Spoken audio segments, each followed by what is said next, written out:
നടി കീർത്തി സുരേഷ് വിവാഹിതയാകുന്നുവെന്ന വാർത്തകൾ കുറച്ച് ദിവസമായി തന്നെ പുറത്തു വരുന്നുണ്ട്. ഇതിനിടയിലാണ് ഇന്നലെ ആന്റണി തട്ടിലാണ് വരൻ എന്ന വിധത്തിൽ വാർത്തകൾ വന്നത്. ഇതോടെ ആരാണ് ഈ ആന്റണി തട്ടിൽ എന്ന ചോദ്യം വിവിധ കോണുകളിൽ നിന്ന് ഉയരുന്നുണ്ട്. സൈബർ ഇടത്തിൽ ആന്റണിയെ തേടിയും ആരാധകർ രംഗത്തെത്തി. ഇവർ ആന്റണിയെക്കുറിച്ച് തന്നെ ചില കണ്ടെത്തലുകളും നടത്തി. കൊച്ചിയിലെ ബിസിനസ്സുകാരനും റിസോർട്ട് ശൃംഖല ഉടമയുമാണ് ആന്റണി തട്ടിൽ എന്നാണ് ഒരു കണ്ടെത്തൽ. ദുബായ് ആസ്ഥാനമാക്കിയ ബിസിനസ്സുകാരനാണ് കൊച്ചിക്കാരനായ ആന്റണി എന്നാണ് സൂചന. നാടായ കൊച്ചിയിലും ആന്റണിക്ക് റിസോർട്ട് ശൃംഖലയുണ്ട്. ചെന്നൈയിൽ രജിസ്റ്റർ ചെയ്തിരിക്കുന്ന ചില കമ്പനികളുടെയും ഉടമയാണ് ആന്റണി തട്ടിൽ എന്നാണ് വിവരം. ആസ്പിറോസ് വിൻഡോ സൊല്യൂഷൻസ് എന്ന സ്ഥാപനം ആന്റണിയുടേതായാണ് കരുതുന്നത്. അദ്ദേഹത്തിന്റെ ഇൻസ്റ്റാഗ്രാം അക്കൗണ്ടും സ്വകാര്യമാണ്. വെറും 548 ഫോളോവേഴ്സ് മാത്രമേ ഉള്ളൂ.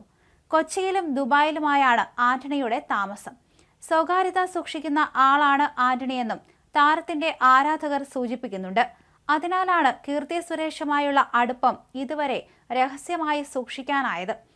പഠനകാലത്തുള്ള പരിചയമാണ് വിവാഹത്തിലേക്ക് എത്തുന്നത്. കീർത്തി സുരേഷ് തന്നെ തന്റെ വിവാഹകാര്യം സാമൂഹിക മാധ്യമത്തിലൂടെ പ്രഖ്യാപിക്കുമെന്നാണ് റിപ്പോർട്ട്. വിവാഹം ഗോവയിലായിരിക്കും. കീർത്തി സുരേഷ് വിവാഹശേഷം സിനിമയിൽ ഉണ്ടാകുമെന്ന് നടിയുടെ സുഹൃത്തുക്കൾ വ്യക്തമാക്കി. റിപ്പോർട്ടുകൾ അനുസരിച്ച് 15 വർഷത്തെ പ്രണയമാണ് കീർത്തിയുടേതെന്നാണ് സൂചന. കൗമാരകാലത്തെ പരിചയമാണ് പ്രണയമായി വന്നത്. സോഷ്യൽ മീഡിയയിൽ വിരളമായി മാത്രമേ ഇരുവരും ഒരുമിച്ചുള്ള ചിത്രങ്ങൾ ഷെയർ ചെയ്യാറുള്ളൂ. 2008-2009 കാലഘട്ടത്തിലാണ് ഇരുവരും പ്രണയത്തിലായതെന്നാണ് റിപ്പോർട്ടുകൾ. കീർത്തി സ്കൂൾ വിദ്യാർത്ഥിയും ആന്റണി +2 കഴിഞ്ഞു നിൽക്കുന്ന സമയമായിരുന്നു അത്. മീഡിയയുടെ അകലം പാലിക്കുന്ന ആന്റണി സ്വകാര്യത നിലനിർത്താൻ താൽപര്യപ്പെടുന്ന ആളാണ്. ഇരുവരും ഒരുമിച്ച് പൊതുവേദികളിൽ പ്രത്യക്ഷപ്പെടുന്നതും വിരളമാണ്. ഈ മാസം 25-ന് ഇവരുടെ വിവാഹ നിശ്ചയം നടക്കും. മതമൊന്നും ഒരു വിഷയമായി കാണുന്നില്ല. എല്ലാ മതങ്ങളെയും ബഹുമാനിക്കുന്നതാണ് ആന്റണിയുടെ പ്രകൃതം. വിവാഹം മതപരമായ ചടങ്ങാകില്ല. അഥവാ ഉണ്ടെങ്കിൽ ഇരു മതങ്ങൾക്കും പ്രാധാന്യം നൽകും. വിവാഹം തായ്ലൻഡിൽ നടത്താനാണ് ആന്റണിയും കീർത്തിയും ആലോചിച്ചത്. മാതാപിതാക്കളുടെ അഭിപ്രായം മാനിച്ചാണ് ഗോവയാക്കിയതെന്നാണ് സൂചന.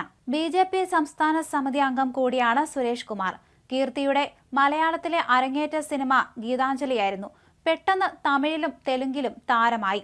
തെലുങ്കിൽ ദുൽഖർ സൽമാനോടൊപ്പം അഭിനയിച്ച മഹാനടി വഴിത്തിരിവായി. വിഖ്യാത നടി സാവിത്രിയുടെ ദുരന്ത ജീവിതം പകർന്നാടിയ ആവേശം മികച്ച നടിക്കുള്ള ദേശീയ പുരസ്കാരം നേടി.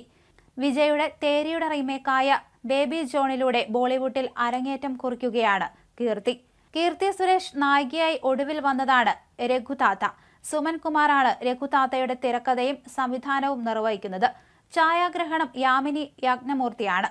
തെലുങ്കിൽ ഭോല ശങ്കറാണ് ഒടുവിൽ കീർത്തി സുരേഷിൻ്റെതായി പ്രദർശനത്തിന് എത്തിയത്. വൻ ഹിറ്റായിരുന്നില്ല കീർത്തിയുടെ ചിത്രം. ചിരഞ്ജീവിയാണ് ഭോല ശങ്കറിൽ നായകനായത്. ഭോല ശങ്കറിൽ കീർത്തിക്ക് ചിരഞ്ജീവിയുടെ സഹോദരിയുടെ വേഷമായിരുന്നു. സംവിധാനം നിർവഹിച്ചത് മെഹ്റിൻ രമേശ് ആയിരുന്നു. ചിത്രത്തിന്റെ നിർമ്മാണം MK എന്റർടൈൻമെന്റ്സിന്റെ ബാനറിലായിരുന്നു.